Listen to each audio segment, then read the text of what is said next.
Hey everybody, Papa Joe here on another adventurous video. I'm trying to explain the unexplainable to you. When I was lying in ICU at Duke Hospital for quite some time, I had an encounter with something I don't really or totally understand. For 4 days, consecutive days, a sphere, round sphere, about the size of maybe a volleyball.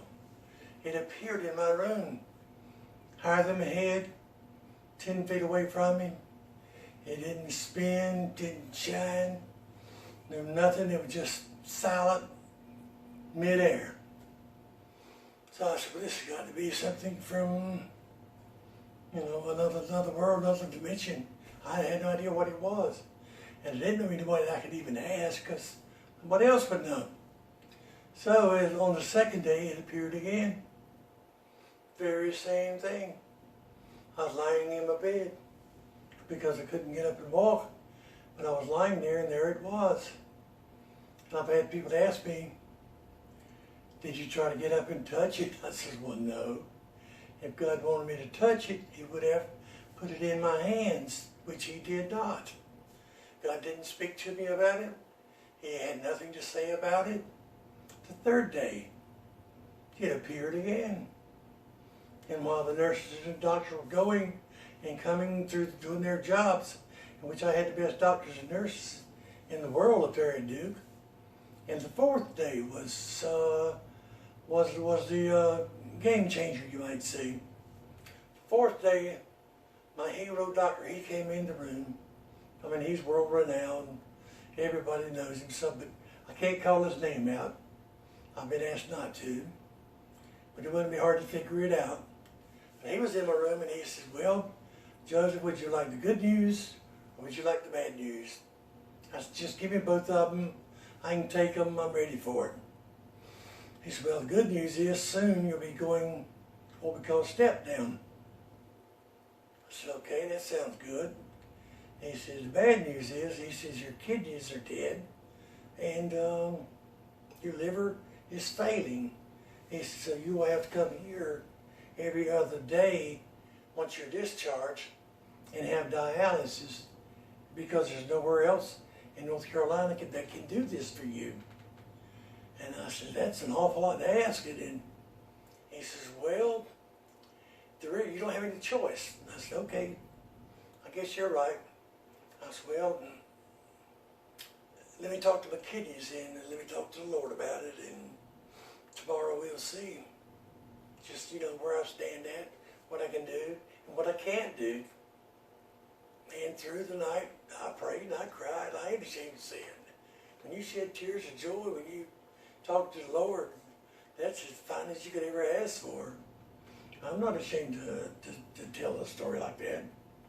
I mean, I'm a grown man, but I also got a heart. I got a soft heart, I got a mechanical heart now. But the fourth day was something that just tore my world apart, broke my heart. I thought to myself, Lord, what am I going to do now? And I had no way of getting over every other day. It's near impossible. So through the night, and I'd ask the nurses, I said, would you bring me a urinal? I just may need one. And they said, if you say so. I said, please do. And they did. They brought me two. And between dinner time and next morning, before the doctors came in, and it was, I guess, just before they brought me breakfast. He walks in and he said, well, how are you today? And I said, I'm doing much better, sir. Thank you. And I reached over and I picked up his little jug and I put it on the bedside table. And he says, what is this? I says, doctor, this is called Carolina Gold. This came out of me between midnight and daylight. He says, that can't be. Your kidneys are dead. I said, I know, sir, they were, but they are not anymore. He said, what do you mean? I said, well, through the night, God healed them. What else can I say? I said, He said, he said, I can't argue your point. He says, you know, odd things do happen around here.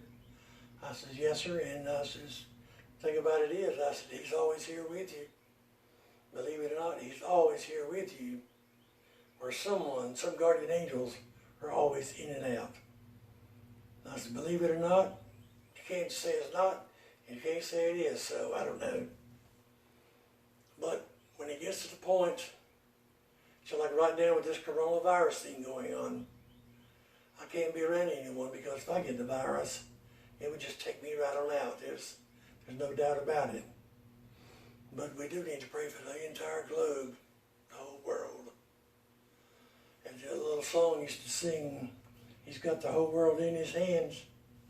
Lord, we need to get the Lord be praying on that, because this virus thing is going to get nasty, it's going to get ugly, and it's going to be real scary. I hate to say it, but we're going to see something that we've never encountered in our lives. So for now, everybody just say a prayer. And there's one other thing. Carol Burnett was on TV for many years. She had this little song, and you need to tell your family that you love them every day. Mad at them or not, just tell them. Me and Carol Burnett would sing this little song. I'm so glad we had this time together. And that's what I ask the good Lord for every night.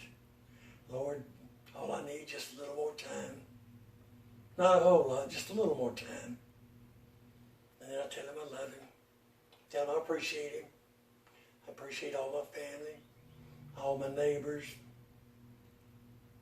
and people that I don't even know. Somebody out there needs prayer, and all it takes is one person with communication, whether it be YouTube, Facebook, whatever it may be. That'll be the time to get it done. So, from this point on, we just got to thank the good Lord.